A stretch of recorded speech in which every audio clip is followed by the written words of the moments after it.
just in terms of the Ruiz last time we spoke, you did say that it was going to be potentially somewhere big overseas. It's now been Saudi Arabia. And then Ruiz, on his part, has officially announced it on his social media. What was that period like when he was sort of disregarding your announcement?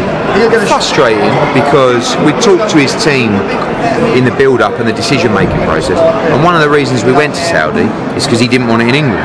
You know, and I asked his team where they'd prefer to do it, and the answer was Saudi Arabia. So obviously, when we made that decision and alerted them to it, to have him come out and say, well, I haven't actually signed a contract yet, was disappointing. A lot went on behind the scenes. Obviously, we had to act in a way to enforce our legal contract. There was things in the Saudi fight now that some additional requirements from Saudi, in terms of commercial activities. So he was compensated for those. There was a lot of other questions that he had to get answered: security, commissions, drug testing. That was all satisfied, and once that was done, he was comfortable. We didn't have to legally enforce a contract via the courts, and everybody's on board. Everybody's up for it. It's going to be absolutely massive. This fight, with all the controversy of Saudi Arabia, with him not taking the fight, now he's taking the fight with the curiosity of the event. This is going to go down again. This is another thing I'm saying when people are going to go, that Eddie can talk some shit. It's Thriller in a minute, it's Rumble in Jungle.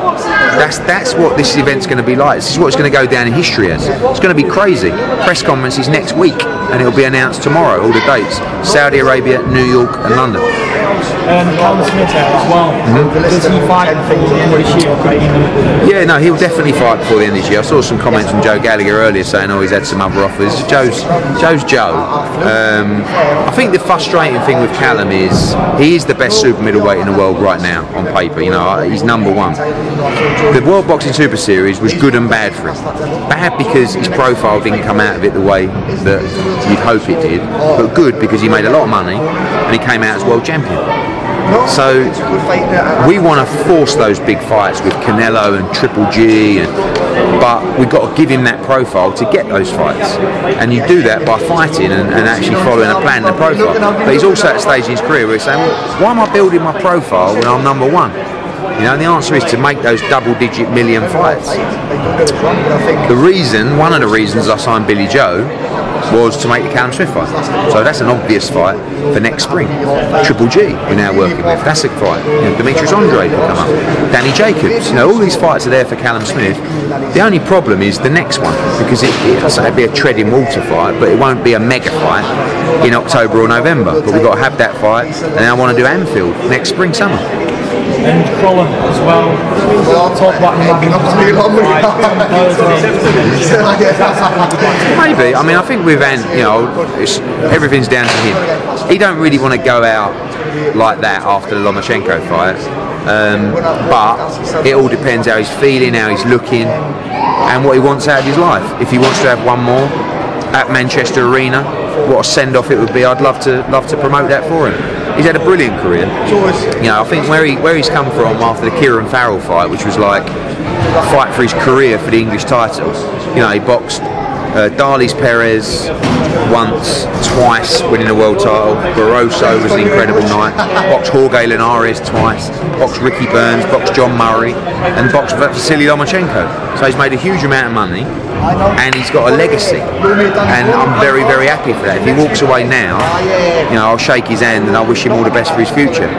But if he's fit enough, if he's healthy enough, and if he's fresh enough to have one more, I'll also back him doing that. You mentioned Kieran Farrell, his brother Nathan had his debut on the last card in Liverpool. How impressed were you with that? Good, really good actually, yeah. You never really know, is he any good? Is it just because he's his brother? He looked good, sold a lot of tickets. I think Kieran Farrell's doing a great job. I think these people,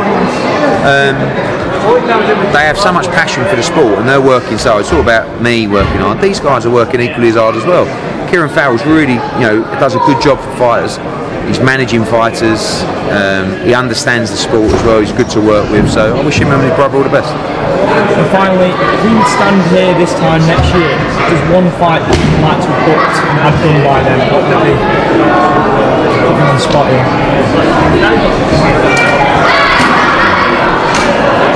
I would like to make Billy Joe against Callum Smith. You know, I do feel that fight can be bigger than what it is now, but I do think it's a great domestic fight. There's other fights as well. I want to see